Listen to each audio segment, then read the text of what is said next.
মেঝেতে পড়ে আছি রক্তাক্ত অবস্থায়। ওঠার মতো কোনো শক্তি আমার কাজ করছে না। সারা শরীরে প্রচুর ব্যথা নিয়ে কোনো রকম উঠে বিছানায় গা এলিয়ে দিয়েছি। ভাবতেছি আপন মানুষগুলো এত নিষ্ঠুর কেমনে হয়। নিজের স্ত্রীর দেওয়া মিথ্যা অপবাদের কারণে আমার আজকে এই অবস্থা। আমি আবির, একটা কোম্পানিতে ছোটখাটো পোস্টে চাকরি করি। চাকরির পাশাপাশি ছাত্র জীবন থেকে আমি নারীর নির্যাতন ও অসহায় মানুষের জন্য কাজ করি, যেখানে 5,000 সদস্য নিঃস্বার্থে কাজ করে। আমার স্ত্রী নীলা, পারিবারিকভাবে আমাদের বিয়ে হয়েছে। বিয়ের আজ 2 বছর পূর্ণ হলো। আজই আমার জীবনের সবচেয়ে বড় সারপ্রাইজটা পেলাম। আবির রাতে অফিস থেকে বাড়ি এসে কলিং বেল বাজাতেই নীলা দরজা খুলে দিল। প্রতিদিনের মতো নীলাকে জড়িয়ে ধরে বলতে লাগলো আবির। কেমন আছো গো? কিন্তু নীলা এক ঝটকায় নিজেকে ছাড়িয়ে নিল। তার এই আচরণে আবির কিছুটা অবাক হলো। হঠাৎ সে এমন করলো কেন? খবরদার, আমাকে স্পর্শ করবা না। তোমার এই হাত দিয়ে আমাকে আর স্পর্শ করবা না, এ বলে দিলাম। আর আজ থেকে তুমি আমার কেউ না। আমি মুক্তি চাই তোমার কাছ থেকে, সারা জীবনের জন্য মুক্তি চাই। নীলার এই কথা শুনে আবিরের মাথায় আকাশ ভেঙে পড়ল। আবির অনেকক্ষণ নীরব থেকে বলল, কি বলছো এসব তুমি? মুক্তি চাই মানে? কিসের মুক্তি? আমি ডিভোর্স চাই আবির, তোমার সাথে অনেক হয়েছে, আর না। আচ্ছা, তুমি আমার সাথে মজা করছো তাই না? দেখো, এ সময় মজা একদম না। তোমার শরীর ঠিক আছে তো? আমায় নিয়ে তোমাকে না ভাবলেও চলবে, আমি ঠিকভাবেই কথা বলছি। সারাদিন অফিস করে ক্লান্ত হয়ে রাগের মাথায় নীলাকে ঠাস করে চড় মারল আবির। 2 বছরের সংসারে এই প্রথম ওর গায়ে হাত তোলে। কষ্টে আবিরের বুকটা ছিঁড়ে যাচ্ছে। তারপরও স্বাভাবিক থাকার চেষ্টা করলো। নীলা কাঁদতে কাঁদতে বিছানায় শুয়ে পড়ল। আবিরও আর কিছু বলেনি তাকে। আবিরের মাথা কাজ করা বন্ধ করে দিয়েছে হঠাৎ নীলার এই অস্বাভাবিক আচরণে।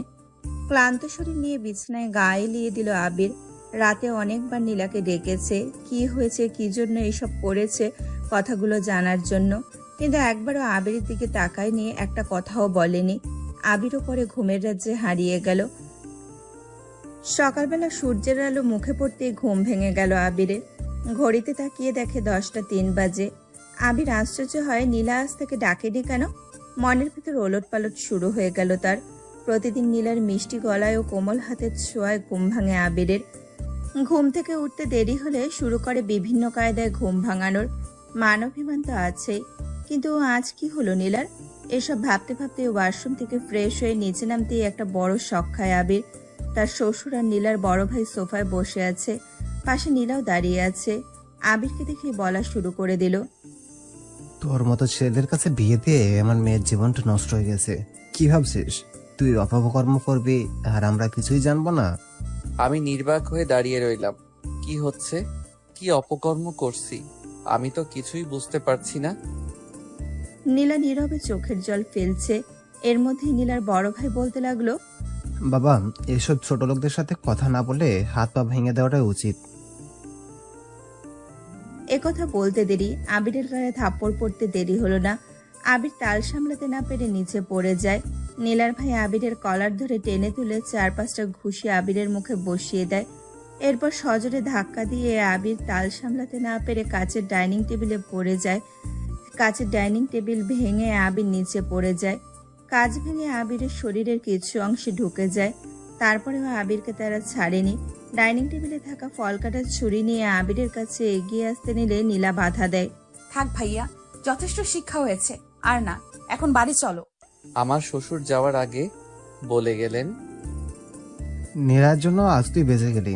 ডিভোর্স পেপারটা পাঠিয়ে দেবো, সই করে দিস।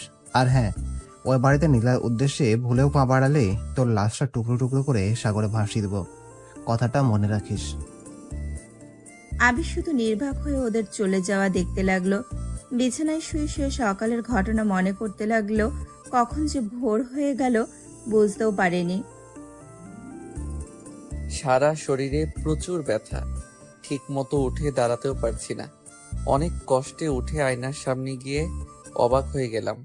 আমার পুরা চেহারায় কাচের ছোট ছোট টুকরা আটকে আছে।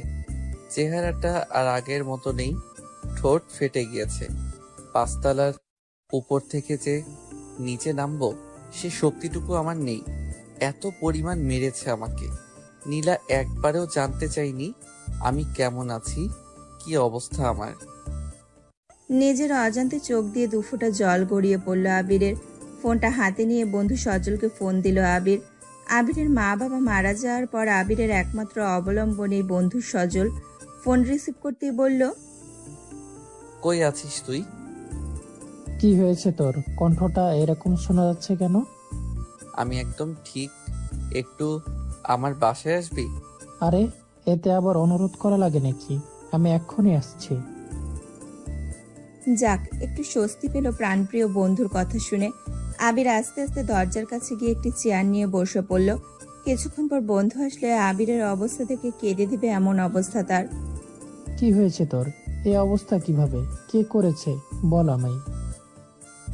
আবির তাকে সবকিছু খুলে বললে সে সবকিছু শুনে মূর্তির মতো বসে রইল। কারো মুখে কোনো কথা নেই, শুধু নীরবতা। নীরবতা ভেঙে সজল বলতে লাগলো, চিন্তা করিস না, সব ঠিক হয়ে যাবে। আবির শুধু মাথা নাড়ালো। কষ্টে ভেতরটা দুমড়ে মুচড়ে যাচ্ছে। সজলকে বলল, আমার একটা কাজ করে দিতে হবে। কি কাজ? বল। তুই শুধু এটুকু খোঁজ নিয়ে দেখ, ঠিক কি কারণে নীলা আমাকে ডিভোর্স দিতে চাচ্ছে। কি অন্যায় আমার। আমার অন্যায় হলে আমি মাথা নত করে মেনে নিব, তবুও মিথ্যা অপবাদ সহ্য করব না। প্লিজ ভাই, একটু খোঁজ নিয়ে দেখ। আচ্ছা, তুই চিন্তা করিস না, আমি দেখতেছি। তারপর সজল আবিরকে ব্যথার ওষুধ খাওয়ায় ও মাথায় ব্যান্ডেজ করে দেয়। তারপর চলে যায়। আবির বসে বসে ভাবছে, এই কি আমার সেই নীলা, যে কিনা আমার সামান্য জ্বরে বিচলিত হয়ে পড়তো, আমার অসুস্থতা দেখলে অনেক সেবা যত্ন করত, সামান্য অভিমানে কেঁদে কেঁদে বালিশ ভিজাতো। কিন্তু আজ সেই নীলা নেই। এভাবে দেখতে দেখতে এক সপ্তাহ চলে যায়। আবিরও মোটামুটি সুস্থ হয়ে ওঠে। সজল নিয়মিত খোঁজ খবর নিত, খাবার বাসায় দিয়ে যেত। এক সপ্তাহ আবির তার চাকরিতে যেতে পারেনি দেখে চাকরি থেকে আবিরকে বহিষ্কার করা হয়েছে।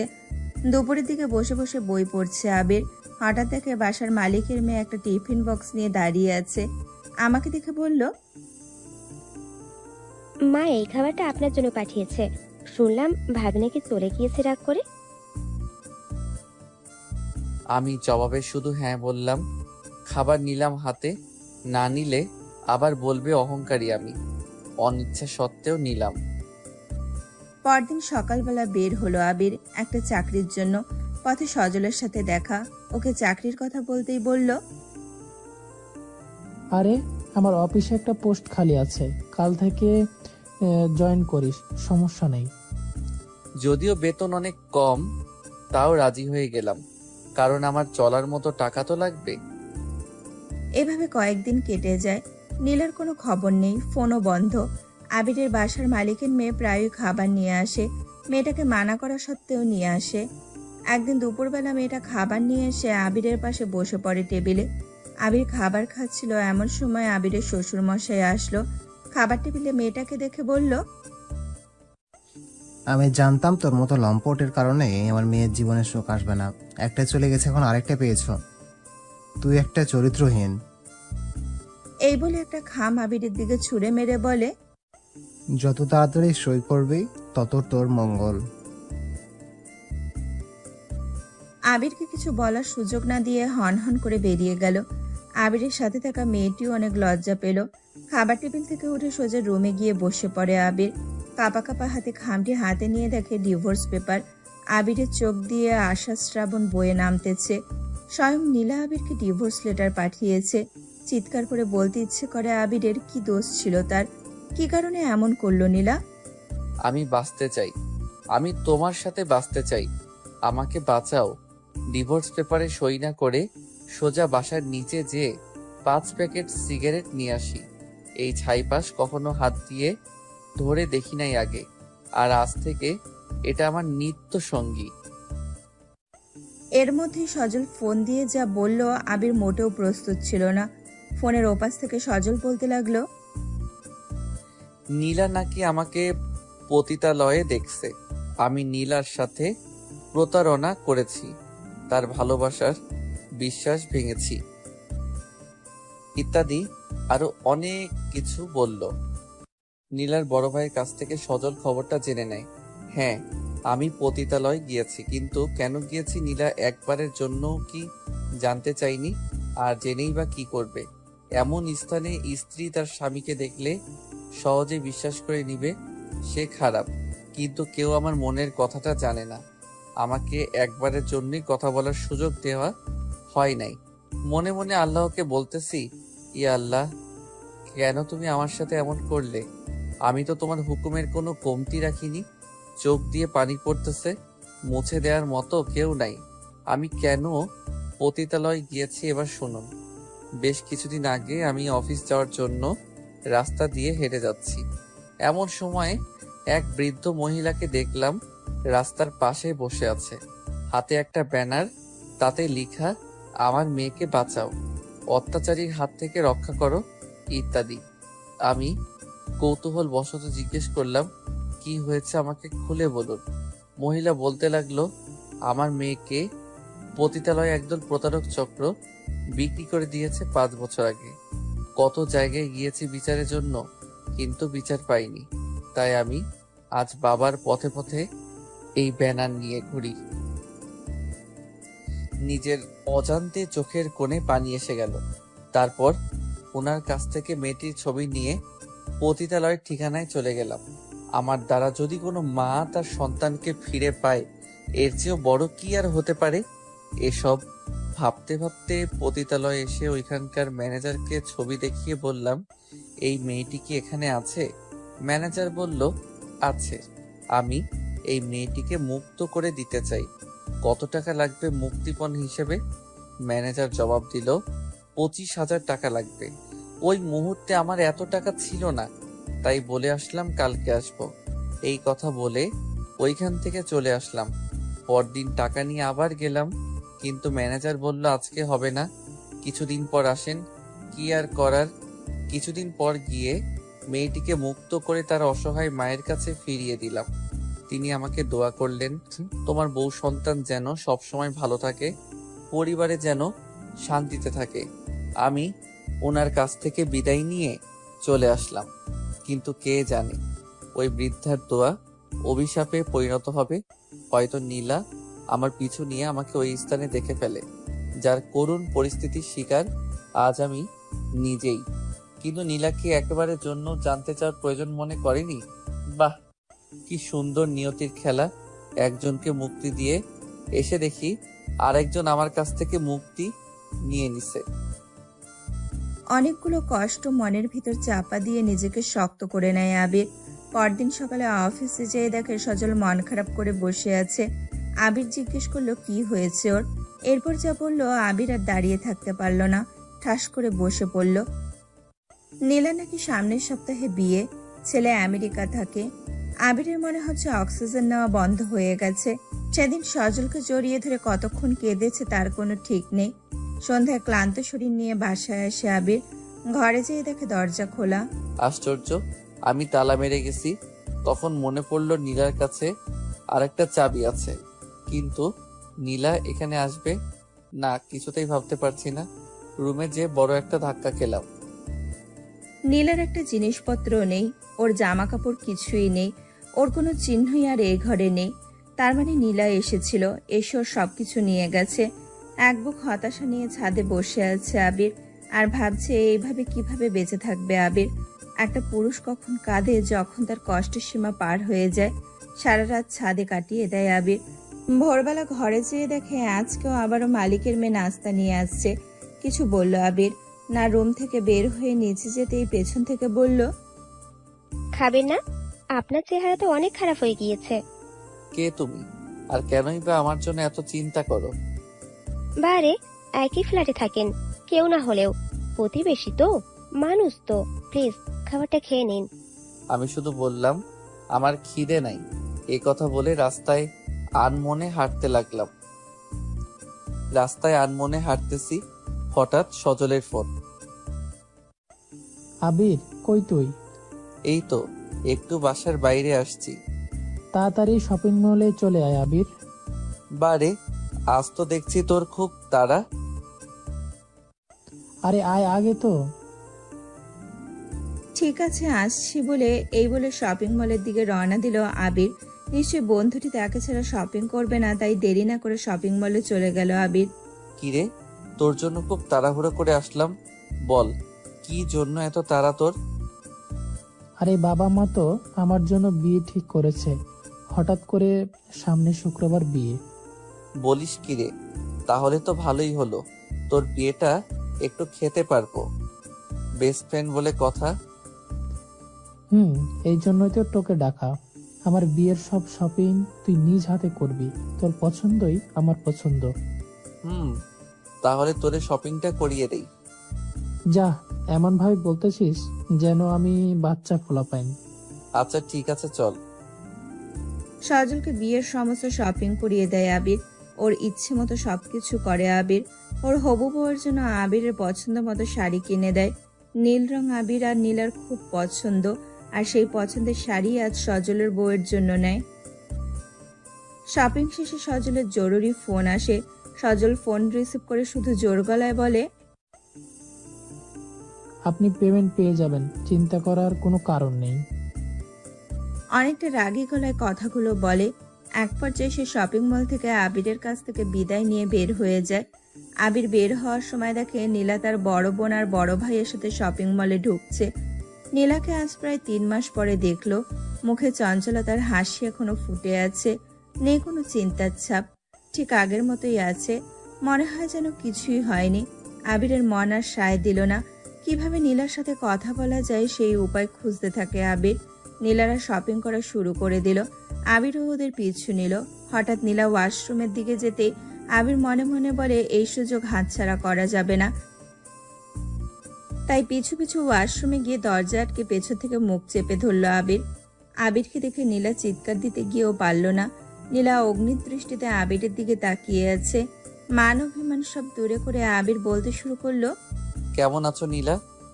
তোর মতো ছোট লোক লম্পটের থেকে দূরে এসে অনেক ভালো আছি। এভাবে কথা বলছো কেন?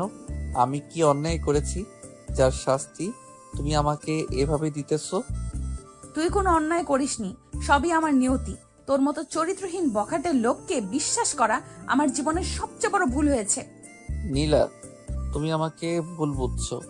আমি ওরকম কোনো কাজই করিনি, বিশ্বাস করো, তোমার কসম খেয়ে বলছি। খবরদার আমার কসম খাবে না। তোর মতো পাপিষ্ঠ লোক কখনো আমার কসম খেতে পারে না। আবির নীলার হাত ধরতে ঠাস ঠাস করে আবিরের গালে দুটো থাপ্পড় বসিয়ে দেয়। আমায় তুই টাচ করবি না। শুনে রাখ, কিছুদিন পর আমি অন্য কারোর বউ হতে চলেছি। আর ভুলেও আমার সামনে আসবি না বলে দিলাম। তোর মতো ধোঁকাবাজের সাথে আমি 2 বছর সংসার করেছি। ছি ছি, আমার চিহ্ন যাতে তুই খুঁজে না পাস এই জন্য আমি সবকিছু নিয়ে এসেছি। আর হ্যাঁ, বিয়ের দিন এসে ডাল ভাত 4টা খেয়ে যাওয়ার দাওয়াত রইল। এই বলে নীলা ওয়াশরুম থেকে বের হয়ে গেল। নিজের স্ত্রীর কাছ থেকে এমন আচরণ কখনোই আশা করেনি আবির। আবির পাথরের মতো শক্ত হয়ে দাঁড়িয়ে আছে। কথায় আছে না, অল্প সুখে কাঁদে আর অধিক সুখে পাথর, ঠিক তেমনটাই হয়ে গেছে আবির। এই বুঝি দম বন্ধ হয়ে গেল। চোখের পানি সব শূন্য হয়ে গেছে। কার জন্য সে কাঁদবে, যার কাছে ভালোবাসার কোনো মূল্য নেই? বাবা মা মারা যাওয়ার পর জীবনে নীলাকে পেয়েছি। স্বপ্নের মতো আমাদের সুখের সংসার এগোচ্ছিল। ভাগ্যের কি নির্মম পরিহাস, আজ আমি নিঃস্ব। আমার আপন বলতে এখন আর কেউ নেই। নীলার জীবনেও আর আমার কাছে আসবে না। এটা তো বামন হয়ে চাঁদে হাত দেওয়ার মতো, কল্পনা করার মতো। আমার ভালোবাসাকে আমি আজকে নিজের হাতে মাটি চাপা দিলাম। নেই কোনো আশা আর ভরসা। বেঁচে থেকেও আমি যে মরে গেছি। সন্ধ্যায় বাসায় ফিরে আসলো আবির। সারাদিন কিছুই খায়নি, আর খাবই বা কিভাবে? এসব খবর শোনার পর গলা দিয়ে খাবার নামবে কিনা আল্লাহ ভালো জানেন। বিছানায় গায়ে এলি দিয়ে শুয়ে পড়ল আবির। রাত 10টা বাজে। হঠাৎই কলিং বেল বেজে উঠল। ঘুম ঘুম চোখে দরজা খুলল আবির। দরজা খুলে দেখে আন্টি খাবার নিয়ে দাঁড়িয়ে আছে। আন্টি মানে বাড়িয়ালি। শুনলাম তুমি নাকি সকাল থেকে কিছুই খাওনি। মিশকার কাছে শুনলাম তুমি এই আজ 5 বছর থেকে আছো, কোনো দিন তোমার কোনো দোষ আমরা খুঁজে পাইনি। খুবই শান্ত প্রকৃতির একটা মানুষ তুমি। আমার তো কোনো ছেলে নেই, তোমাকে নিজের ছেলের মতো করে দেখি। তা বাবা, তোমার এই অবস্থা কেন? চেহারার কোনো যত্ন নাও না। আর বৌমা আসবে কবে? আবির আন্টির কথা শুনে মনে মনে একটু স্বস্তি পেল। যাক, এই সময় একটু সহানুভূতি পেলাম। না মা, আন্টি, আপনার বৌমা আমাকে বলতে গিয়েও আর পারলাম না, খুব কষ্ট হচ্ছিল। থাক বাবা, স্বামী স্ত্রীর মাঝে একটু ঝগড়া হয়, মন খারাপ করো না। আর খাবারটাও খেয়ে নাও। সত্ত্বেও হলেও তোমাকে নিজের ছেলের মতো দেখি।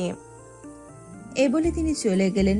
ভাত নিয়ে দুই একটা লোকমা খাওয়ার পর আর খেতে পারেনি। আবিরের বুকের ভেতর কষ্টগুলো জেগে উঠল। তখন একটা গান মনে পড়ে যায়। রাতে কিছুতেই ঘুম আসছিল না। উপায় না পেয়ে 3টা ঘুমের ওষুধ খেয়ে নিল আবির। আবির জানে ঘুমের ওষুধ ক্ষতিকর, কিন্তু ক্ষতি দিয়ে কি হবে? লাইফের সবচেয়ে বড় বড় ক্ষতি আবিরের হয়ে গেছে। দুপুর 12টায় ঘুম ভাঙে আবিরের। ঘড়িতে তাকিয়ে দেখে ভ্যাবাচাকা খায় সে। আজ আর অফিস যাওয়া হবে না। তারপরেও চাকরি না গেলে কি আর হয়? ফ্রেশ হয়ে অফিসের দিকে রওনা দেয়। আরে আবির, এত দেরি কেন? ঘুম ভাঙার মানুষ যে নেই। আচ্ছা যা, কেবিনে গিয়ে বস, আর দেরি করবি না। এই নে, ফার্স্ট ইনভাইট তোকে দিলাম আমার বিয়েতে। ধন্যবাদ বলে বিয়ের কার্ডটা হাতে নেই, কিন্তু খুললাম না। অফিস শেষে বাসায় এসে দেখি দরজার সামনে একটা গিফট বক্স। আমাকে আবার কে গিফট পাঠাবে? বক্সটা হাতে নিয়ে রুমে গিয়ে খুলতে লাগলাম। খুব সুন্দর করে মোড়ানো বক্সটা আস্তে আস্তে খুললাম। খুলে দেখি একটা বিয়ের কার্ড। কনের নাম ইসরাত জাহান নীলা। বুকটা ধুক করে উঠল। বরের ডিটেলস আর পড়লাম না। আমার বুঝতে আর বাকি রইল না এটা নীলার কাজ। কাটা গায়ে লবণের ছিটা দিয়ে কি মজা পাই সে। একটা মানুষ কতটা কষ্টের মধ্যে আছে সে কি উপলব্ধি করতে পারছে না, নাকি মজা নিতেছে? একজন স্ত্রী তারই স্বামীকে তার বিয়ের কার্ড পাঠায়। কতটা হৃদয় ভঙ্গিত কাজ এটা। আমি আর নিতে পারছি না এ কষ্ট। মনে হচ্ছে ঘুমের ওষুধ দিয়ে কোনো কাজ হবে না, আমাকে ড্রাগস দিতে হবে। দেরি না করে অবৈধ দোকান থেকে সিরিজ আর পাওয়ারফুল কয়েকটা ড্রাগ নিয়ে আসলাম। সিরিজ পুশ দিতেই আমি আর এই জগতে নেই, অন্য জগতে পাড়ি দিলাম। যে জগতে নেই কোনো টেনশন, চিন্তা, ছাপ, চাপ, শুধু ফ্রি মাইন্ড। মনটা একটু হালকা হালকা লাগছে। এভাবে ঘুমের রাজ্যে পাড়ি দিলাম। সকালে ঘুম থেকে ওঠার পর প্রচন্ড মাথা ব্যথা শুরু হয়েছে। আমি জানতাম এটা ড্রাগের রিয়াকশন। মাথা 2 হাত দিয়ে চেপে ধরে বসে আছি। এমন সময় সজলের ফোন। কিরে দেবদাস, কি অবস্থা? মনটা মনে দুমড়ে মুচড়ে যাবে এই অবস্থা। সজল হঠাৎ এরকম আচরণ করবে ভাবতেই পারিনি। আমি চাপা কণ্ঠে বললাম, হ্যাঁ ভালো আছি। আর বেশিক্ষণ নেই মনে হয় তোর এই ভালো থাকার। কেন, কি হয়েছে সজল? তোর কারণে 2 বছর আমি কষ্টে ছিলাম। নীলাকে আমি ভার্সিটি থেকে ভালোবাসতাম, কিন্তু সে আমাকে পাত্তাই দিত না। অবশেষে তোর মতো ছেলের সাথে বিয়ে হয় আমার ভালোবাসার। দিনরাত শুধু তার কথা ভাবতাম আমি। শান্তিতে ছিলাম না, তাই তোকেও শান্তিতে থাকতে দিব না। তোর জীবনটা নরকে পরিণত করে দিব। ওই দিন তুই পতিতালয়ে গিয়েছিস, আমি নীলাকে ফোন করে সব বলে দিছি। ব্যাস, সম্পর্ক বিনা দোষে ফাটল ধরলো। অবশেষে নীলাকে আমি নিজের করে পাবো। নীলা কখনোই তোরে আর চাইবে না, তার কাছে আমি তোকে বিষ বানিয়ে দিচ্ছি। কাল বিয়ে করে একবার এসে শেষবারের মতো দেখে যাস তুই বধূর সাজে। হয়তো আর কখনোই দেখতে পারবে না। Good luck my friend. সজলের কথা শুনে দু চোখ দিয়ে শ্রাবণ বয়ে চলেছে আবিরের। বন্ধু হয়ে গলায় এভাবে ছুরি চালিয়ে দিল। কাল আমি শেষবারের মতো নীলাকে শুধু একবার দেখে যাব। আল্লাহ আমাকে ধৈর্য দাও। দোয়া করে নীলার জন্য অনেক সুখে থাকে যেন। এরপর থেকে নতুন ভাবে আমার জীবন গুছিয়ে নিব। সময় যেমন কারো জন্য অপেক্ষা করে না, আমিও করব না। জীবন কারো জন্য থেমে থাকে না। জীবনের রং বদলে ফেলবো। আপন মানুষের আর অবহেলার পাত্র হব না। আজ শুক্রবার, এই দিনটি একটা পবিত্র দিন। আজ থেকে জীবন বদলে দেওয়া শুরু করব। আর আজকেই আমার নীলার বিয়ে। মনে মনে ভাবতেছি নীলাকে নিয়ে। নীলিমা, কেমন আছো তুমি? বড্ড জানতে ইচ্ছে করে। প্রতিদিনই ভাবি তোমায় নিয়ে কবিতা লিখব। লেখা হয় না এইভাবে যদি বিরক্ত হও। যখন উদাস দুপুরের হিমেল হাওয়া এসে তোমার চুলগুলিকে এলোমেলো করে দেয়, খুব ইচ্ছে করে আমার হাতের স্পর্শ দিয়ে গুছিয়ে দেই এলো চুলগুলি। ইচ্ছে করলেই যদি সব করা যেত, তবে ইচ্ছাগুলো অপূর্ণ থাকতো না। বুকের ভেতর যে যন্ত্রণাগুলি এত বোঝা হয়ে নিজেকে তিলে তিলে শেষ করে দেয়, তুমি চলে যাবার পর বুঝেছি। বারে বারে মনে পড়ে তোমার স্মৃতি। আমি মুছে ফেলতে চাই স্মৃতিগুলোকে, পারি না। স্মৃতিগুলো বড্ড কষ্ট দেয়। নীলিমা, তুমি একদিন বলেছিলে আমায়, মনে আছে তোমার? যদি শুভ্র নীল আকাশ মেঘে ঢেকে যায়, যদি শুভ্র নীল আকাশ মেঘে মেঘে ঢেকে যায়, চারিদিকে অন্ধকারে ঢেকে যায়, তখন আমি যেন তোমার কাছে ছুটে যাই। অভিমানী মন যেতে দেয়নি আমায় তোমার কাছে। নীলিমা, তোমার দেওয়া হলুদ পাঞ্জাবিটা পরে থাকি রোজ, তোমার ছোঁয়া পাবো বলে। নিজেকে হিমু ভাবতে ইচ্ছে হয় এখন। ইচ্ছে হয় খালি পায়ে দুজন শিশির ঘাসে পা ভিজিয়ে দুজনে মিলে শিউলি ফুল কুড়িয়ে আনবো। তা আর হয়ে ওঠে কই। হয়তো তোমার সামনে দাঁড়ানোর কোনো যোগ্যতা নেই, তবুও ফিরে আসতে চাইলে এসো। কিছু দিতে না পারলেও এই বুকটা সেদিনও পেতে দিব। আসবে তো নীলিমা? কিন্তু আমার ভাবনাগুলো কোনো কাজেই আসবে না। নীলাকে শুধু এক নজর দেখে আজ থেকে এই প্রাণের শহর ত্যাগ করব। খুব কষ্ট হচ্ছে, কিন্তু আমার কিছুই করার নেই। নতুন জীবনে পা রাখবো, মনে মনে একটু স্বস্তি পাচ্ছি। এই বন্ধু বান্ধব সব মায়া ছিন্ন করে চলে যাব নতুন কোনো জায়গায়। সকাল থেকে সজল ফোন দিয়ে যাচ্ছে, কিন্তু আমি রিসিভ করছি না। এমন সময় দরজায় কলিং বেল বেজে উঠলো। দরজা খুলে দেখি সজল দাঁড়িয়ে আছে। কিছু বলার আগে বলল, যদি বেস্ট ফ্রেন্ড মনে করিস তাহলে আজকে অবশ্যই আমার বিয়েতে আসবি। এই বলে চলে গেল। আবির মনে মনে তাচ্ছিলের হাসি দিয়ে বলল, যাবো রে যাবো, তোর বিয়েতেই না গেলে কি আর হয়? দুপুরে নামাজ পড়ে এসে নীলার দেওয়া প্রথম বিবাহ বার্ষিকী গিফট পাঞ্জাবিটা পরে তৈরি হয়ে চলে গেলাম বেহায়ের মতো বিয়ে বাড়িতে। চারিদিকে অনেক ছক, চারিদিকে অনেক জাঁকজমক। আমার সেদিকে কোনো মাথা ব্যথা নেই। শুধু একবার নীলাকে বউ সাজে দেখবো, এটাই শেষ ইচ্ছা। দেখতে দেখতে সন্ধ্যা হয়ে গেল। নীলাকে বউ সাজে নিয়ে আসা হলো। স্টেজে বসে আছে, মনে হচ্ছে একটা নীল পরী বসে আছে। চোখের কোণে কিছু জল অজান্তেই জমা হয়ে গেল। নিজেকে শক্ত রেখে চলে আসতে লাগলাম। এমন সময় সজলের আকুল আবেদন, বন্ধু প্লিজ একটা গান গেয়ে যা, তোর গলাটা অনেক সুন্দর, প্লিজ। না, না করতে পারলাম না, কারণ ছাত্র জীবনে সজল আমাকে অনেকভাবে সাহায্য করেছে। তার শেষ ইচ্ছাটা পূরণ না করলে আমি যে অকৃতজ্ঞ হয়ে যাব। গান শেষ করে এক মুহূর্ত সেখানে ছিলাম না, চলে আসলাম বাসায়। আজ মনের আকাশে অনেক কালো মেঘ জমা হয়ে আছে, বৃষ্টি হয়ে নামবে হয়তো। বাসায় এসে আমার প্রয়োজনীয় জিনিসপত্র সব গুছিয়ে নিলাম। সবকিছু নিয়ে বের হবো, এমন সময় আন্টির প্রবেশ। বাবা, কই যাচ্ছ তুমি? এই শহর ছেড়ে অজানায় পাড়ি জমাচ্ছি আন্টি। আমি মিশকার কাছে সব শুনেছি। আল্লাহ ওই মেয়ের কখনোই ভালো করবে না, একজন মা হয়ে বলছে। ছি ছি, অভিশাপ দিবেন না, শুধু দোয়া করবেন যাতে সারা জীবন সুখে থাকে। আর আমি যদি কখনো কোনো নিজের ভুল করে থাকি, মাফ করে দিয়েন। হয়তো বা আর দেখা হবে না। কি কও বাবা, মায়ের কাছে সন্তানেরা সবসময় নিষ্পাপ থাকে। তোমার জন্য দোয়া করব সব সময়। আর যদি কখনো সময় পাও, এই হতভাগা মায়ের সাথে একটু দেখা করিও।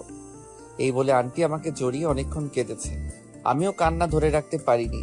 সবশেষে বিদায় নিয়ে রেল স্টেশনে বসে আছি। ঢাকা টু চট্টগ্রামগামী ট্রেনের অপেক্ষায়। যথাসময় ট্রেনও এসে গেল। আমি পাড়ি জমালাম অজানা এক উদ্দেশ্যে, নিজেকে প্রতিষ্ঠিত করার লক্ষ্যে। অতীতের সব গ্লানি মুছে ফেলেছি। একটা দুঃস্বপ্ন বলে নিজেকে সান্ত্বনা দিতে লাগলাম। দেখতে দেখতে 6 বছর পার হয়ে গেল। আমি একটা সাংবাদিকের চাকরি করি, ভালোই চলে আমার দিনকাল। মাসের 3 দিন সময় ব্যয় করি পথশিশুদের সাথে, বেতনের অর্ধেক টাকা বরাদ্দ করি তাদের জন্য। একরকম অদ্ভুত প্রশান্তি কাজ করে মনের ভিতর। আমার তো কেউই নাই, তাদেরকে আপন করে নিয়েছি। আজ আমি প্রতিষ্ঠিত, আমার কোনো চিন্তা, কোনো চাপ নেই। আজকে দেখা করতে যাব, যিনি আমাকে নিজের ছেলে বলে ডেকেছে, তার সাথে খুব আনন্দ লাগছে মনের ভিতর। বাবা মা নেই তো কি হয়েছে, আমার জন্য আল্লাহ আরেকটা মা তো দিয়েছে। চট্টগ্রাম টু ঢাকা যাইতেছি আর ভাবতেছি ফেলে আসা দিনগুলি। ভাবতে ভাবতে কখন যে ঢাকায় পৌঁছে গেছি খেয়ালই করলাম না। প্রাণের শহর ঢাকা শহর, আজ 6 বছর পর আসলাম। 6টা বছর কেটে গেল, আজ আবারও ঢাকা ফিরছি। সবকিছু অচেনা মনে হচ্ছে। দেরি না করে সোজা রওনা দিলাম অতীতের স্মৃতিযুক্ত আমার প্রিয় মানুষ যাকে বলি আমার দ্বিতীয় মায়ের বাসায়। দরজার সামনে কলিং বেল বাজাতেই দরজা খুলে দিল একজোড়া ঘন কালো চোখ বিদ্যমান এক মায়াবতী মেয়ে। চিনতে কষ্ট হলো না এটা যে মিশকা আমাকে দেখে সালাম দিয়ে বলল, কে আপনি? হয়তোবা চিনতে পারিনি, আর চিনবেই বা কেমন করে? 6 বছরে আমার চেহারা সম্পূর্ণ পাল্টে গেছে, আগে থেকে অনেক স্মার্ট হয়ে গেছি। আমি সালামের উত্তর দিয়ে বললাম, আমি আবির, তোমাদের এখানে আগে ভাড়া থাকতাম। মেয়েটা অনেকটা হঠাৎ ভূত দেখার মতো চমকে গেল। ও, আবির ভাইয়া যে, আসুন আসুন, ভেতরে আসুন। কেমন আছেন? মা সবসময় আপনার কথা বলে, মাঝে আপনার জন্য কান্নাও করে। আমি অবাক হয়ে গেলাম, যেখানে কোনো রক্তের সম্পর্ক নেই তারপরও মায়ার বাঁধনে আমাকে বেঁধে রেখেছে। মাঝে মাঝে রক্তের সম্পর্কের চেয়েও মায়ার বন্ধনটা অনেক বড় হয়। এমন সময় আন্টি আসলো, আমাকে দেখে আনন্দে চোখের জল ছেড়ে দিল। আমাকে ধরে বলল, বাবা, তুমি যে আসবে আমি কখনো কল্পনা করতে পারিনি। তোমার জন্য সব সময় দোয়া করি আমি। যাও, ফ্রেশ হয়ে আসো, আমি খাবার বেড়ে দিচ্ছি। আজ অনেকদিন পর কথাটা শুনলাম, যাও ফ্রেশ হয়ে আসো, আমি খাবার বেড়ে দিচ্ছি। নিজের অজান্তে চোখে পানি এসে গেল। অফিস থেকে বাসায় আসলে নীলা সবার আগে এই কথা বলতো। এই ছিল আমার নিয়তি। একটা দীর্ঘশ্বাস নিলাম। ফ্রেশ হয়ে সবার সাথে দুপুরের খাবারটা খেয়ে শুয়ে আছে আবির। এমন সময় আন্টি এসে বলল, বিকালে ফ্রি আছো? জবাবে হ্যাঁ, অবশ্যই। তাছাড়া এখানে তো আমার কোনো কাজ নেই, ফ্রি তো থাকবোই। বলেছিলাম কি, মিশকা বিকালে একটু ডাক্তারের কাছে যাবে। একা একা যেতে একটু ভয় পাচ্ছে, তুমি সাথে গেলে ভরসা পেতাম। আরে আন্টি, এতে অনুরোধ করার কি আছে? আপনার ছেলেকেই আবার অনুরোধ করা লাগে? আন্টি মুচকি হাসলো দেখে মনে হলো অনেক খুশি হলো। আচ্ছা বাবা, আমি এখন যাই, তুমি বরং রেস্ট নাও। বিকেলে মিশকা একটা আকাশি কালারের শাড়ি পরেছে, কাচের চুড়ি হাতে, চোখে কাজল দিয়ে আমার সাথে বের হয়েছে। ওকে দেখলে যে কোনো মানুষ প্রেমে পড়ে যাবে। ওকে দেখে নীলার কথা খুব মনে পড়ে যায় আবিরের। যথারীতি ডাক্তারের চেম্বারে পৌঁছে গেল দুইজনে। ডাক্তার দেখা শেষে চেম্বার থেকে বের হবে এমন সময় একজন শাড়ি পরা নারীর সাথে ধাক্কা খেলো আবির। এই যে মিস্টার, দেখে শুনে চলতে পারেন না? কণ্ঠটা খুব পরিচিত মনে হলো। পিছনে ফিরে তাকাতে বড়সড় ধাক্কা খেলাম। মনের কষ্টটা আবার জেগে উঠল। এই যে নীলা সামান্য একটু পরিবর্তন হয়েছে শুধু। মেয়েদের বয়স ধরা খুব মুশকিল। তার নজর আমার দিকে পড়তেই অবাক দৃষ্টিতে তাকায় আমার দিকে, চোখ জোড়া চলাচল করতেছে। আরো অবাক হলাম, তার হাতে 5-6 বছরের একটা ছেলে, একদম নীলার মতো দেখতে হয়েছে।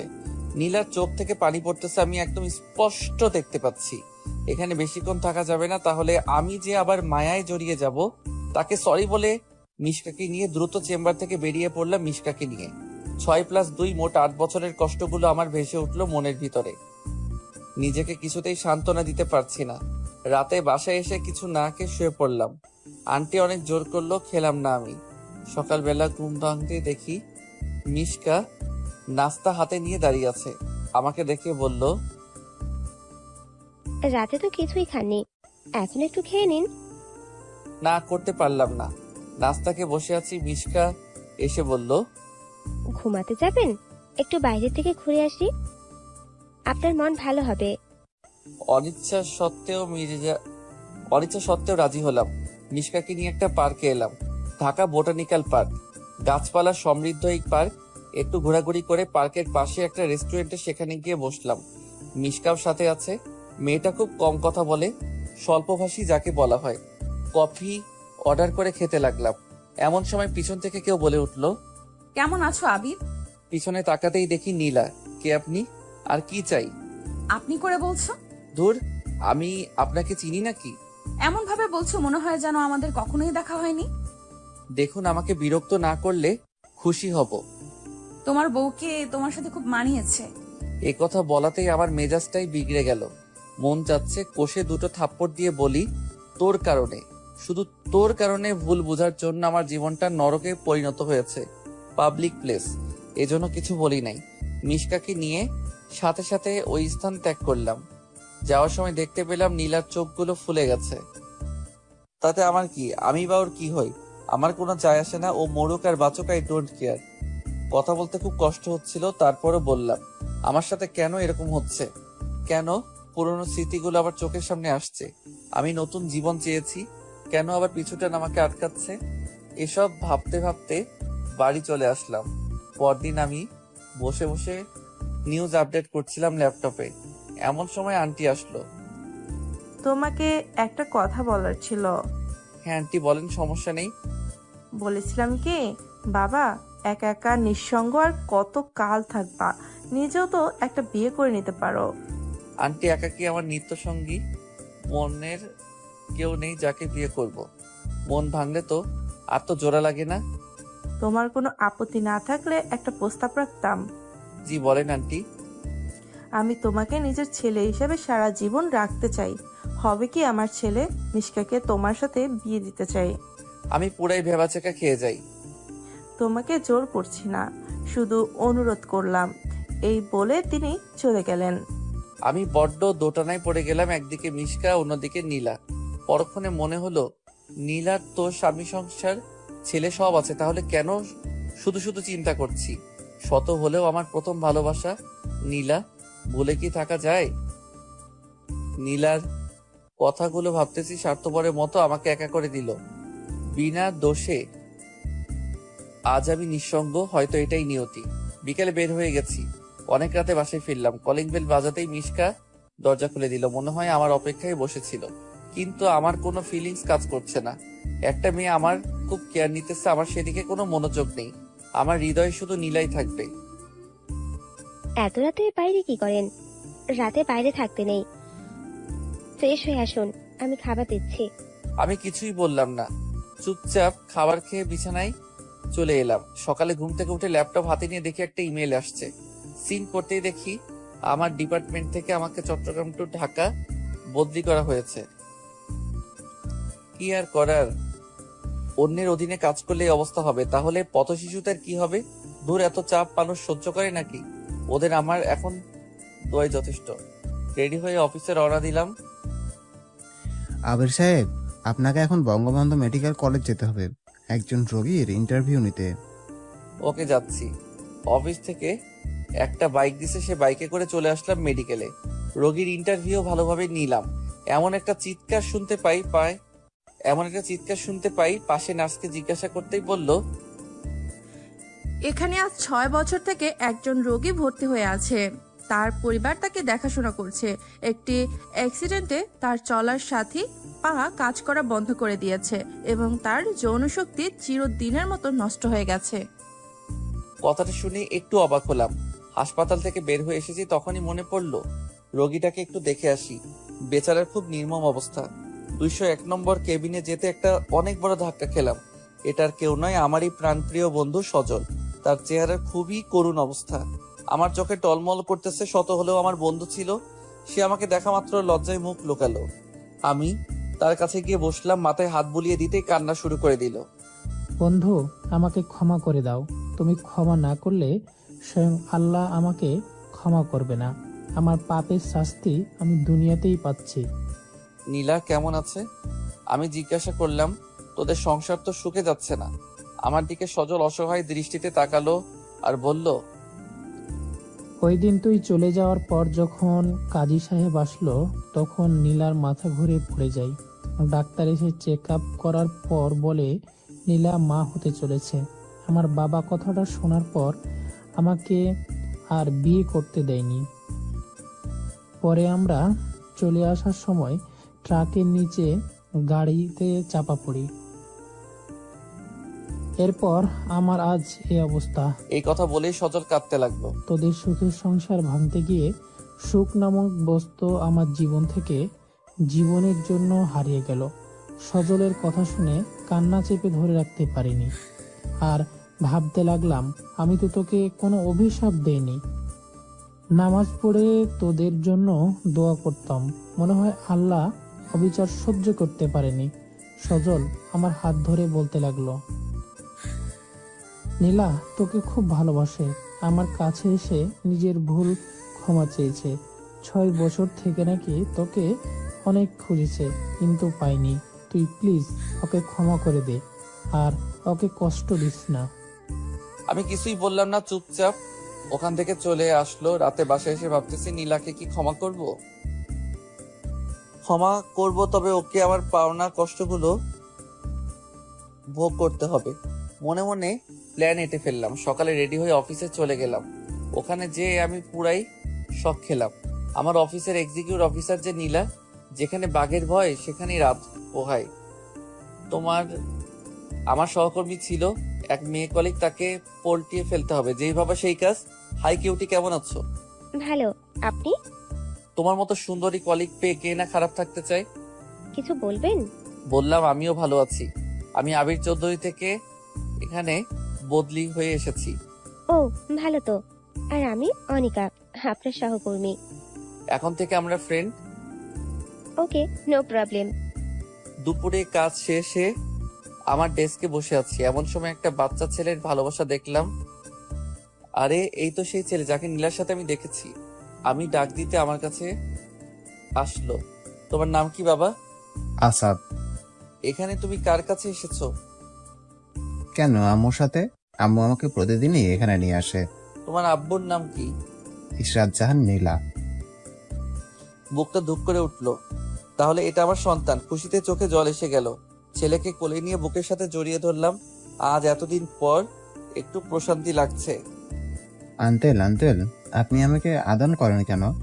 আপনাকে তো আমি চিনি না। মা বলেছে অপরিচিত কারো কাছে না যেতে। ছেলের কথা শুনে মনে মনে বলতেছি, আমি তোর বাবা, কিন্তু এখন পরিচয় দিব না। হ্যাঁ বাবা, আমি তোমার বন্ধু। আজ থেকে আমরা বন্ধু। বড় মানুষ আবার বন্ধু হয় নাকি? হয় বাবা, হয়। আচ্ছা ঠিক আছে, এখন আম্মুর কাছে যাই, না হলে আম্মু বকা দিবে।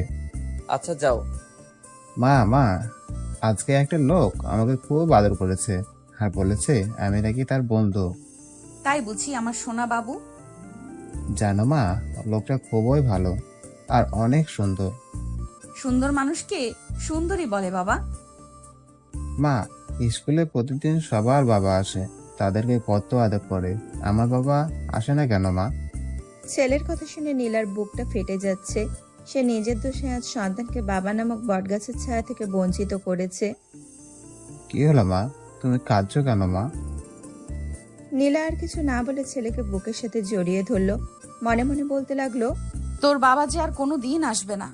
অফিস শেষে সিঁড়ি দিয়ে নামতেছি আমি আর আমার কলিগ আনিকা। এমন সময় নীলাও নামতেছে। আমাকে দেখে অবাক দৃষ্টিতে তাকিয়ে আছে। আমি দেখেও না দেখার ভান করে নামতে লাগলাম। আমি তো জেলাস করার লক্ষ্যে আনিকার সাথে সাথে হেসে খেলে কথা বলতেছি আর নামতেছি। পিছন ফিরে দেখি যে নীলার চোখ দিয়ে পানি পড়ছে আর শাড়ির আঁচল দিয়ে মুছছে। বারে, তাতে আমার কোনো যায় আসে না। আমিও কম কষ্ট পাইনি। রাতে বাসায় ফিরে আসলাম। প্রতিদিনের মতো মিশকা আজও খাবার নিয়ে টেবিলে বসে আছে। কি আশ্চর্য, মেয়েটা আমার জন্য অনেক কষ্ট করে, কিন্তু কেন? আমি তো নতুন করে আর মায়ায় জড়াতে চাই না। আসলে নারীদের তো অনেক ধৈর্য আছে, তা মিশকাকে না দেখলে বলতে পারবো না। আমি এসে দেখি খাবার টেবিলে ঘুমিয়ে পড়ছে। ডাকবো কি নাকি না ডাকবো? মৃদু সুরে ডাক দিলাম, মিশকা। আমার ডাক শুনে তাড়াহুড়ো করে উঠে পড়লো। আপনি কখন এলেন? আসলে চোখটা লেগে এসেছে, বুঝতেই পারিনি। না ঠিক আছে, তুমি বরং শুয়ে পড়ো। এত রাত জাগার কি আছে? আর কে বলেছে আমার জন্য খাবার নিয়ে বসে থাকতে? খাবারটা আমার ঘরে দিয়ে আসলেই তো হতো। বারে, আপনি সকাল থেকে না খেয়ে আছেন। আমি এটা মেনে নিতে পারছি না। এত কষ্ট হওয়ার কি আছে? আপনি ফ্রেশ হয়ে আসুন, আমি খাবার দিচ্ছি। নিজের মনকে শক্ত করলাম, কিন্তু তবুও কেন যেন মেয়েটার মায়ায় জড়িয়ে পড়েছি। না, কিছুতেই জড়িয়ে পড়া যাবে না। আমাকে এই মায়াজাল থেকে বেরিয়ে আসতে হবে। রাতের খাবার খেয়ে ঘুমের রাজ্যে হারিয়ে গেলাম। সকালে ঘুম ঘুম চোখে দেখি যে কেউ একজন ডাকছে। এই, আপনি উঠুন, অফিসে যাবেন না? আমি চোখ খুলে দেখি যে মিশকা দাঁড়িয়ে আছে। একটা আকাশি কালারের শাড়ি পরছে, শাড়িটা কোমরে গুজে রাখছে, একেবারে গিন্নি গিন্নি লাগছে। আসলে অ্যালার্ম বাজে নাই তো আজকে, তাই একটু দেরি হয়ে গেছে।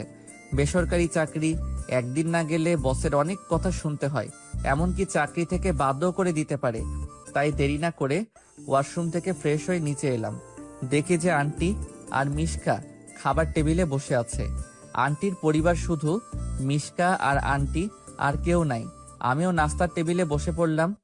বাবা, মিশকাকে একটু ভার্সিটিতে ড্রপ করে দিও তো, ওর আজকে পরীক্ষা আছে। জি আচ্ছা। খাবার শেষ করে রেডি হয়ে মিশকাকে নিয়ে বের হলাম বাইকে করে। রাস্তায় দেখলাম নীলা গাড়ি করে অফিস যাইতেছে। রেল সিগন্যালে গাড়িগুলো আটকে পড়ছে। আমিও বাইক নিয়ে ওর গাড়ির সাথে দাঁড়ালাম। আমার পিছনে মিশকাকে দেখে মুখটা মলিন হয়ে যায়। শাড়ির আঁচল দিয়ে যে বারবার চোখ মুছছে তা আমার দৃষ্টি এড়ায়নি। মিশকাকে ভার্সিটির গেটের সামনে নামিয়ে দিয়ে সোজা অফিসে চলে আসলাম।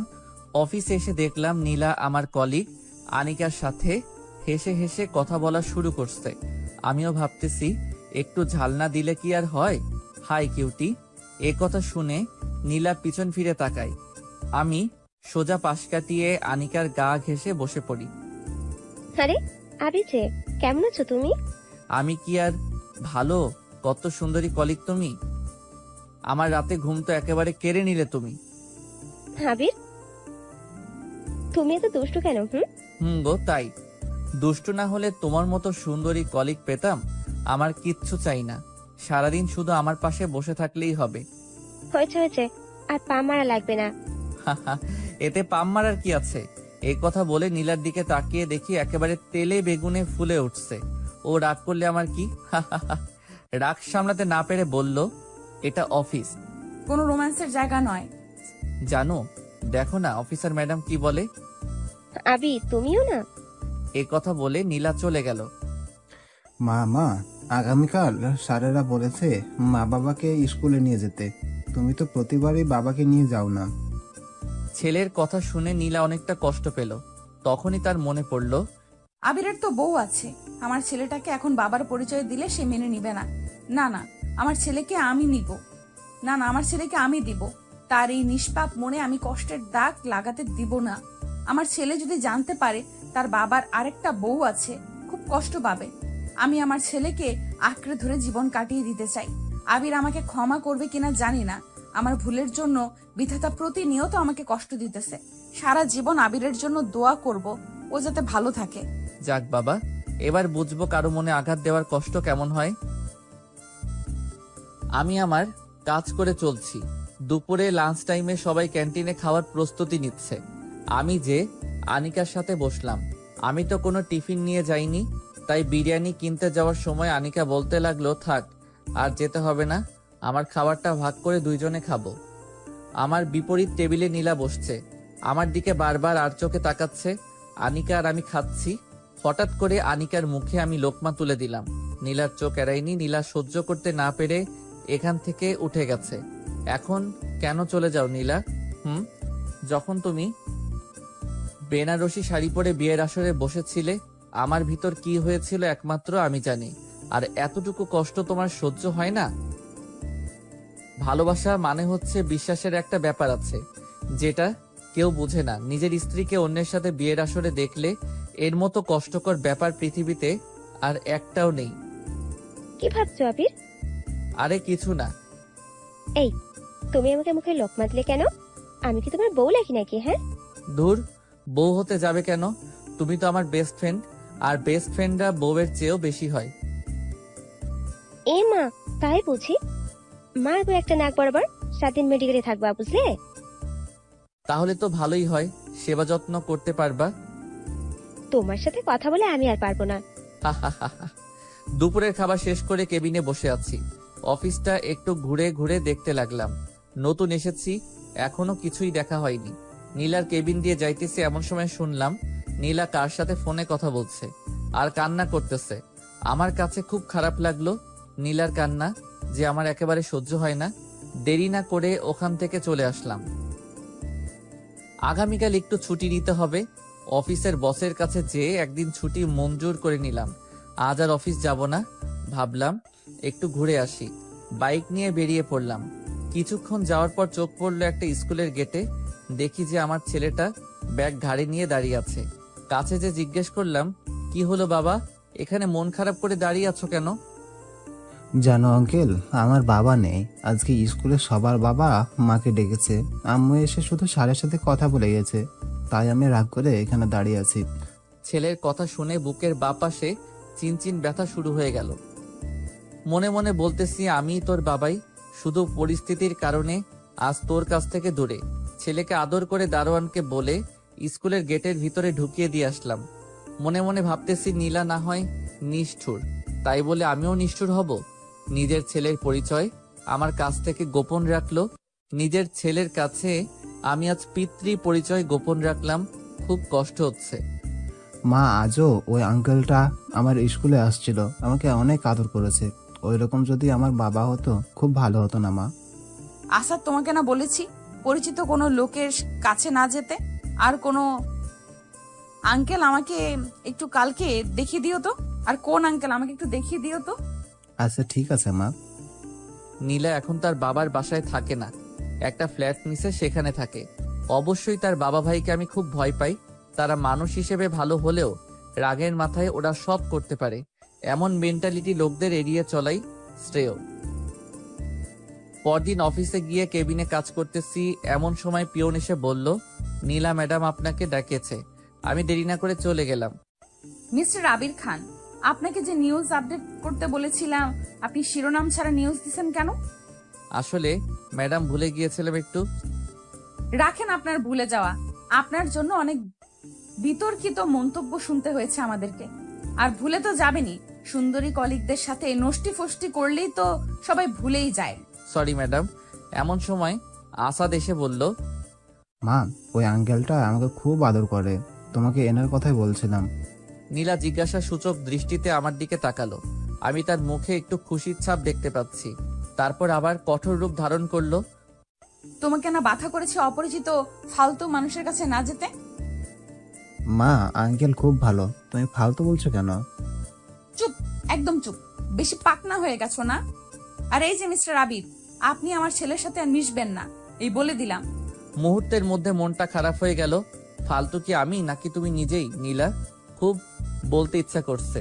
নীলা, কি দেখছো তুমি আমার মাঝে ফালতুর মতো কার্যকলাপ? বলতে গিয়ে আর বললাম না। কেবিন থেকে এক বুক হতাশা নিয়ে বেরিয়ে আসলাম। মা হয়ে কেমনে নিজের ছেলেকে তার বাবার সাথে মিশতে দেয় না, খুব কষ্ট লাগছে। আচ্ছা, আমিও তোমাকে বুঝিয়ে দিব নীলা, কষ্টের উপলব্ধিটা কেমন।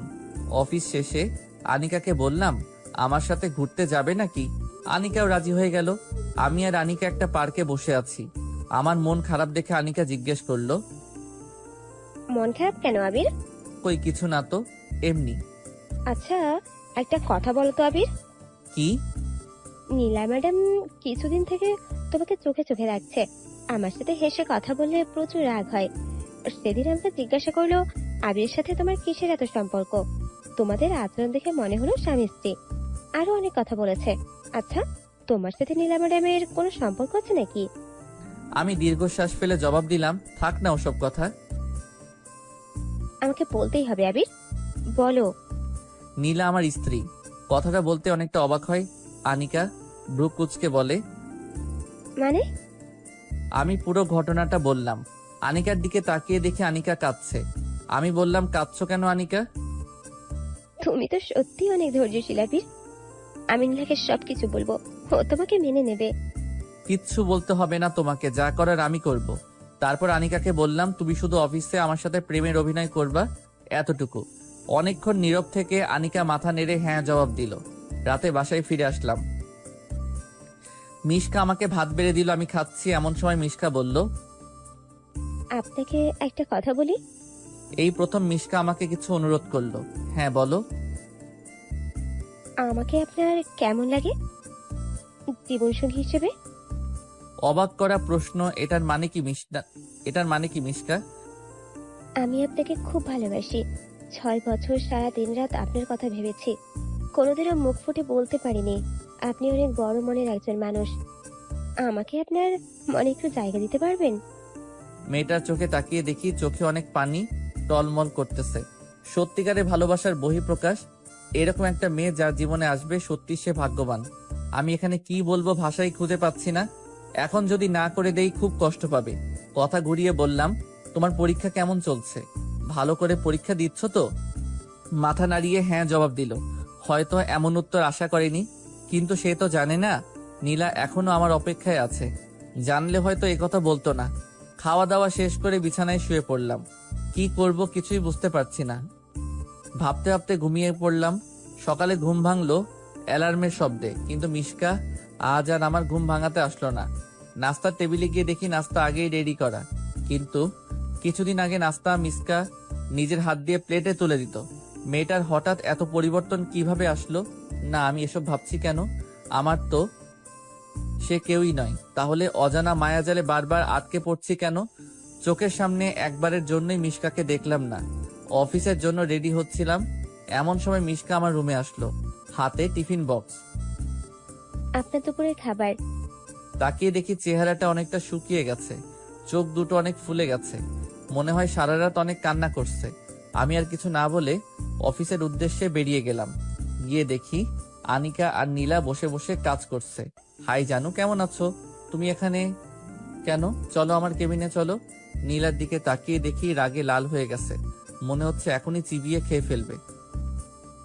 ও বাবু, দেখছো না কাজ করছি, পরে যাব।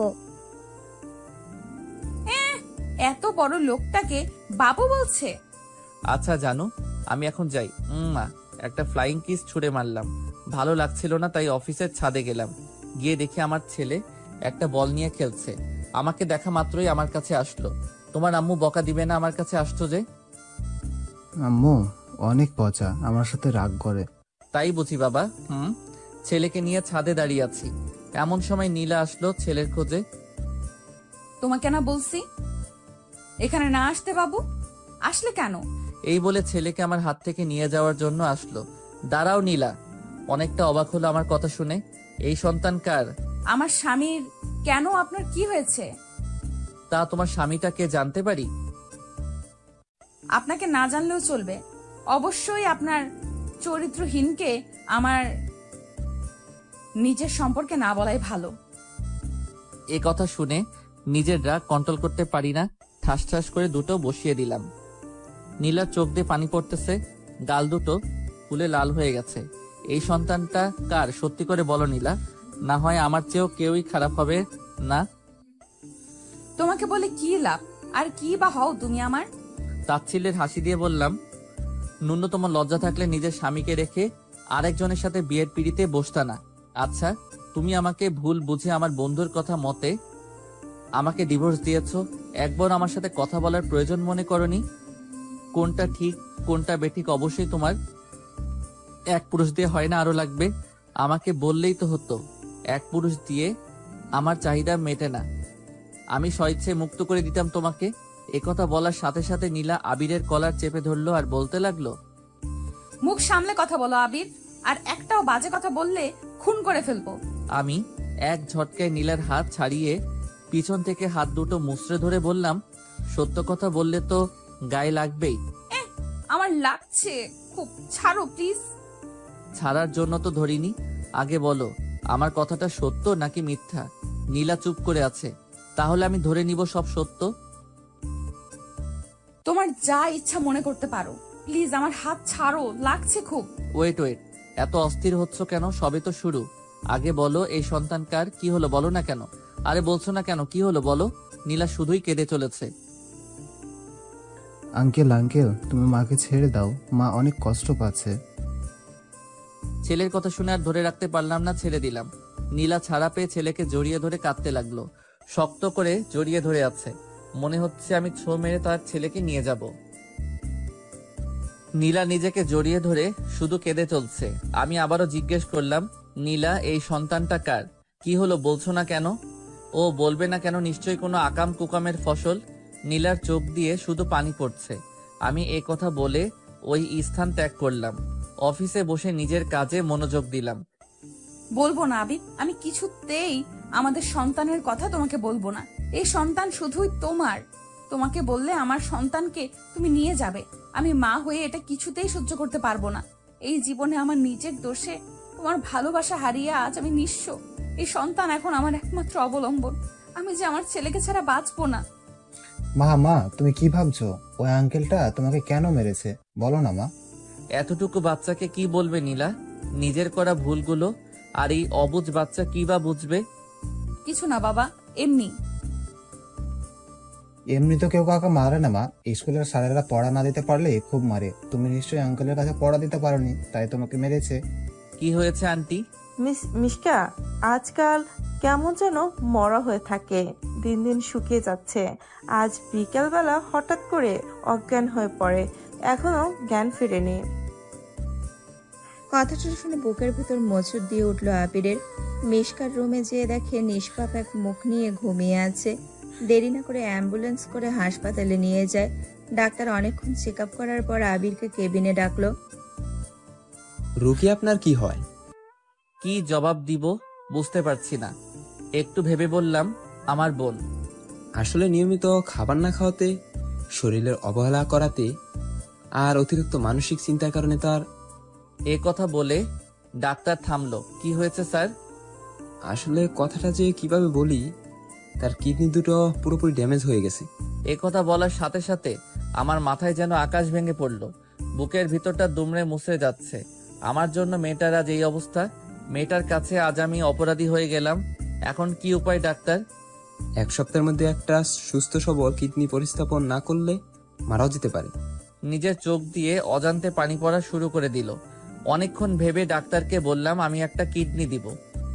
কি বলছেন আপনি? আমি ঠিকই বলছি, আপনি আমার কিডনি দিয়ে মিশকাকে বাঁচিয়ে তুলুন। আপনি কি বলছেন এসব?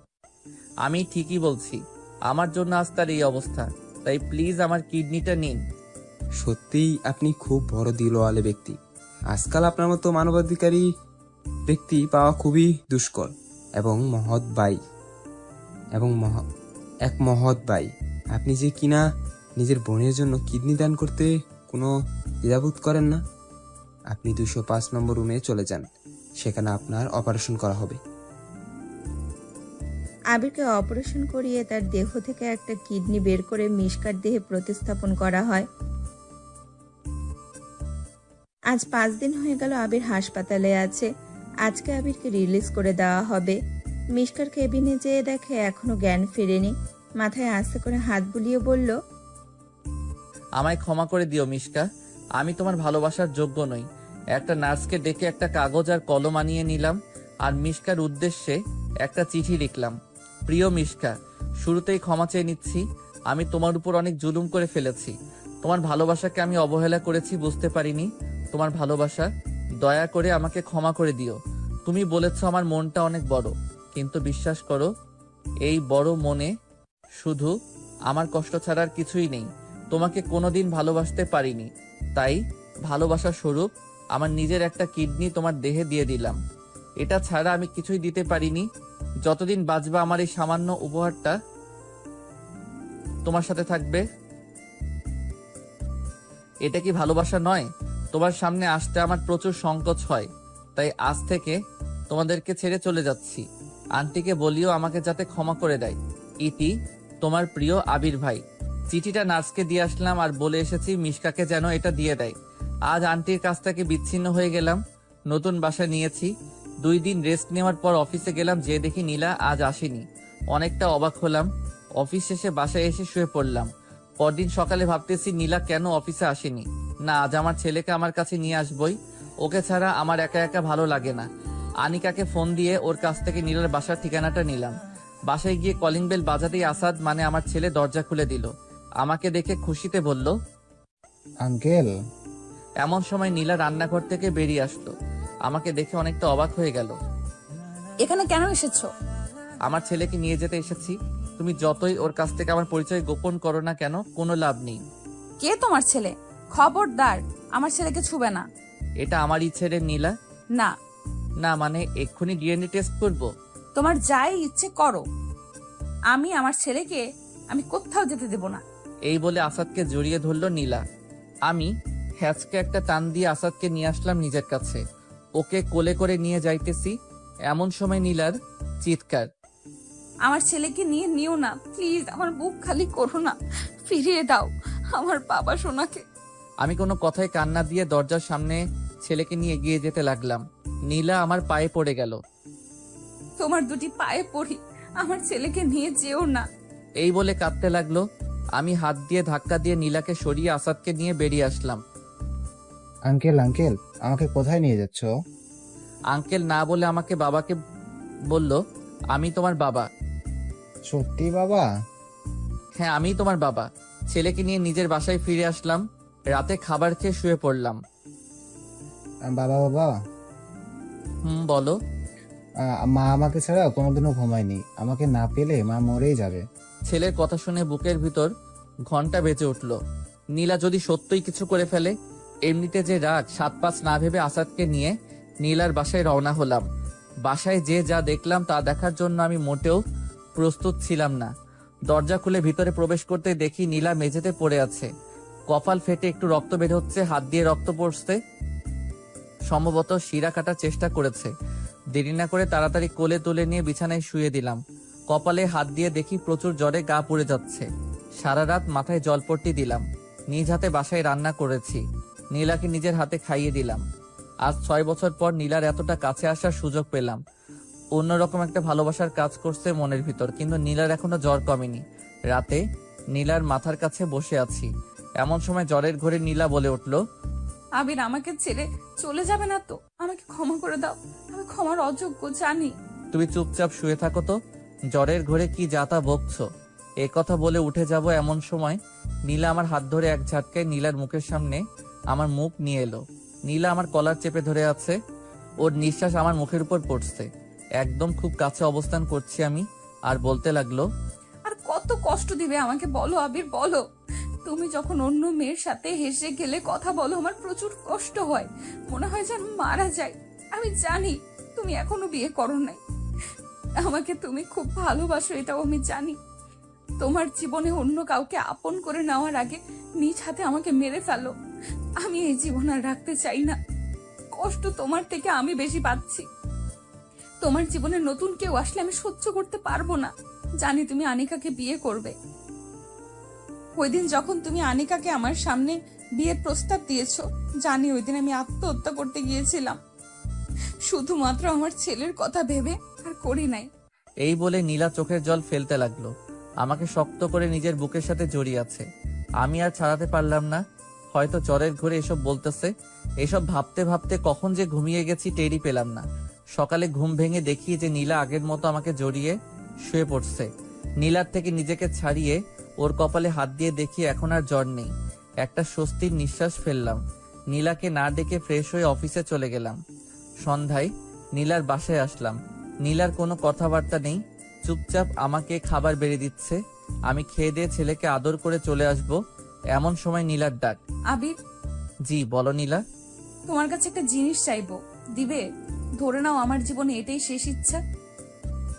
মনের ভিতর ওলটপালট হয়ে গেছে কথাটা শোনার পর থেকে।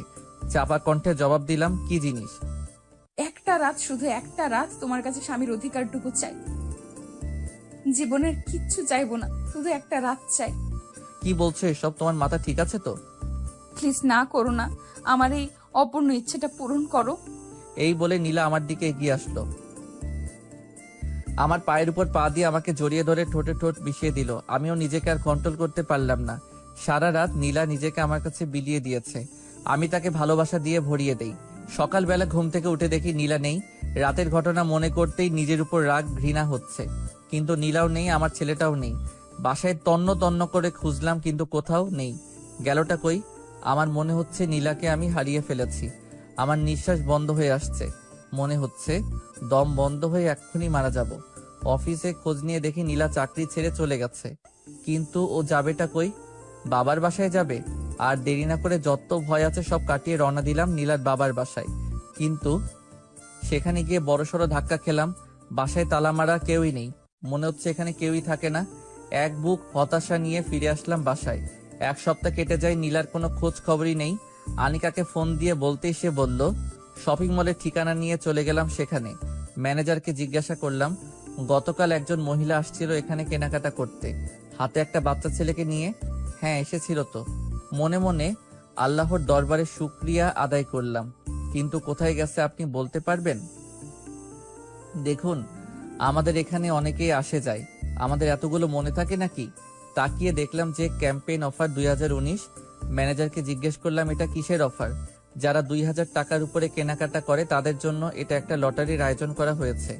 ম্যানেজারের হাতে 1000 টাকার একটা নোট গুজে দিয়ে বললাম, ইসরাত জাহান নীলা, এই নামে কাউকে দিচ্ছেন নাকি? লটারি টিকিট একটু চেক করে দেখুন তো, আর আমাকে তার ডিটেলস দেন। ম্যানেজার ল্যাপটপে চেক করে বলল, হ্যাঁ, গতকাল তিনি এই টিকিট পাইছে। দেরি না করে ফোন নাম্বারটা নিয়ে নিলাম। এখনই যদি ফোন দিয়ে আমার গলার আওয়াজ শুনলেই ফোন কেটে দিবে। আনিকাকে ফোন দিয়ে নাম্বারটা বললাম, দেখো তো আনিকা, এই নাম্বারটার লোকেশন বের করা যায় নাকি? কিছুক্ষণ পর আনিকা জানালো, মিরপুর 7 নাম্বারে বর্তমান অবস্থান করছে। আনিকা আমাকে লোকেশনে ট্যাগ দিয়ে দিল। আমি ওই ট্যাগ ইউজ করে পৌঁছে গেলাম কাঙ্ক্ষিত ঠিকানায়। একটা বাড়ির সামনে আসলাম। বাড়িটা খুবই সাধারণ। ভিতরে প্রবেশ করে দরজায় কড়া নাড়ালাম। নীলার মা দরজা খুলে, মানে আমার শাশুড়ি দরজা খুলে দিল। আমাকে দেখে ভূত দেখার মতো চমকে উঠল। ভাবতেই পারিনি হয়তো আমাকে দেখতে পারবে এভাবে। আরে আবির বাবা যে, ভেতরে আসো, কেমন আছো? অনেক কথা বলল, নিজেদের ভুলের জন্য ক্ষমাও চাইলো। নীলার বাবা এবং ভাই আমাকে দেখে বুকে জড়িয়ে নিল, বারবার ক্ষমা চাচ্ছে। নীলার বাবা আমাকে জড়িয়ে ধরে কেঁদেই দিল। আমিও চোখের পানি আটকাতে পারিনি। সবশেষে নীলার রুমে গেলাম। নীলা বসে বসে ফোন টিপছে। আমি আস্তে আস্তে গিয়ে পিছন থেকে জড়িয়ে ধরলাম। তুমি এখানে কেন এসেছো? যাও, চলে যাও, গো। বারে, আমি আমার বউয়ের বাড়িতে আসছি। আমি কারো বউ নই, তুমি চলে যাও। আনিকা না হলে খুব কষ্ট পাবে। আমার থেকে ছাড়ার জন্য চেষ্টা করছে, আমিও আরো শক্ত করে জড়িয়ে ধরে আছি। ছাড়ো বলছি, ছাড়ো। নিজের বউকে ধরেছি, ছাড়বো কেন?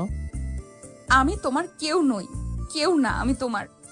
আচ্ছা, যদি কেউ না হও তাহলে ওই দিন রাতে আমি তোমার কে ছিলাম? নিজেকে যে আমার কাছে বিলিয়ে দিচ্ছ। নীলার মুখে কোনো কথা নেই, চোখ জোড়া টলমল করতেছে।